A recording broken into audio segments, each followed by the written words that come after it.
of course, the Palestinians last year failed in their bid to become full members of the UN, and they're determined this year or later this month to apply for non-member observer status at the UN through the UN General Assembly. Now, that move is implacably opposed by the Israelis, who see it as a unilateral breach of the 1993 Oslo Accords. There are several reasons why Israel doesn't want the Palestinians to go down this route, but they're very determined in that position, and they have already said there will be grave consequences. But today, in a further ratcheting up of the tension, we've got this internal document from the Israeli Foreign Ministry, which says that Israel must extract a heavy price from Mahmud Abbas, including the possibility of toppling his government and dismantling the Palestinian Authority. It's basically a warning to the PA not to go ahead with these moves at the UN, and also perhaps a warning to those countries, particularly in the West, perhaps in Europe, who are supporting the Palestinian Authority's position that these might be the consequences if this move goes ahead at the UN.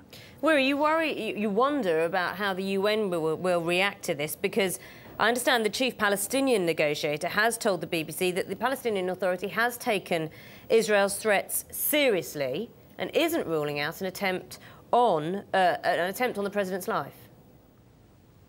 Indeed, again, just as the language is quite flowery and controversial from the Israeli side, I think the response from the Palestinian side is equally,